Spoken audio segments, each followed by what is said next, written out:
Tu ne tenteras point le Seigneur ton Dieu.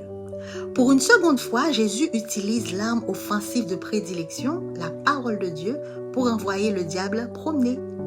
La première tentation, c'était sur le besoin de nourriture de Jésus. Et maintenant, Satan veut pousser Jésus à pécher par présomption. Il lui dit, jette-toi en bas, car selon l'Écriture, Dieu enverra ses anges pour te protéger. Bref, Jésus est toujours au désert après ses 40 jours de jeûne. On ne va pas trop s'attarder sur le contexte de cette déclaration, mais dans cette vidéo, je vais partager avec vous ce qui m'a attiré l'attention. Et je pense que ça va vous aider aussi, tout comme ça m'aide dans ma croissance spirituelle. Alors, ce n'est pas que Dieu ne pouvait pas faire ce que le diable a dit, envoyer ses anges pour voler au secours de Jésus. Mais le problème, c'est que ce serait obéir aux ordres de quelqu'un qui est animé de mauvaises intentions. Et Jésus qui avant avait dit clairement qu'il est venu faire toute la volonté du Père, allait passer à côté de sa raison d'être sur la terre, qui est de faire la volonté de son Père, accomplir toute justice, passer les intérêts du royaume en premier. Mais Jésus cite plutôt Deutéronome 6, verset 16, « Vous ne tenterez pas l'Éternel votre Dieu comme vous l'avez fait à Massa. » Massa, que s'est-il passé donc à Massa? Dans Exode 17, verset 1 à 7, Israël avait exigé un miracle pour que Dieu prouve qu'il est avec eux.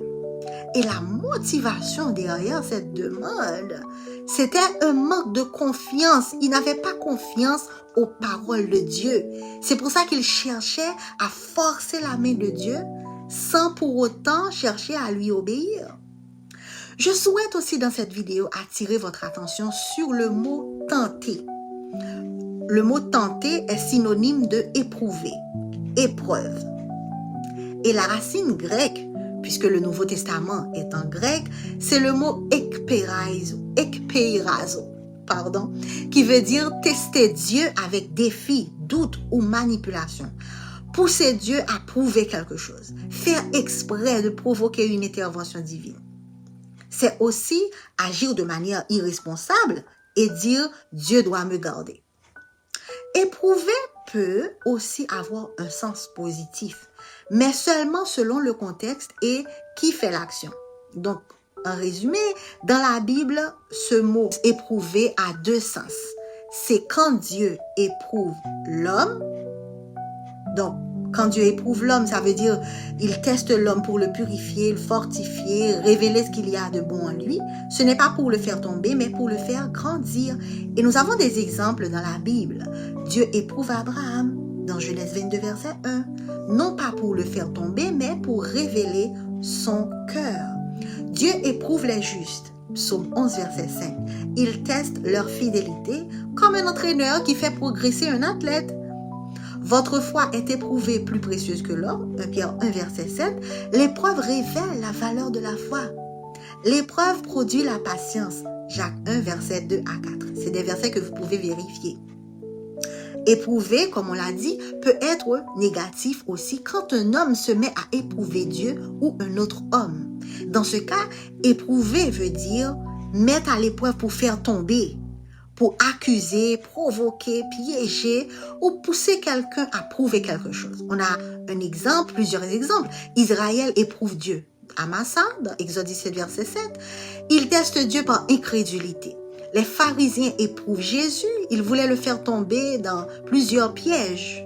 Et nous avons aussi dans Matthieu 4 le diable qui tente Jésus, qui éprouve Jésus pour le pousser à pécher. Et pour le mot éprouver, on a peirazo. Et le sens c'est tester pour faire tomber, piéger, pousser au mal. Retenez ça s'il vous plaît. Et on a dokimazo, mais c'est tester pour approuver, purifier, rendre meilleur. La vie sur cette terre, que l'on soit croyant ou pas, est semée de difficultés. Rien n'est facile. Pourquoi? Parce que nous tous, nous sommes des créatures chéries de notre Père Céleste et il veut tous nous sauver du péché.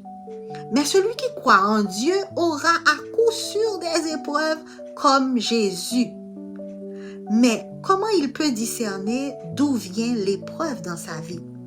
Parce qu'il y a des situations, c'est le diable qui t'éprouve. Et d'autres, c'est Dieu. Mais voilà comment on peut faire la différence.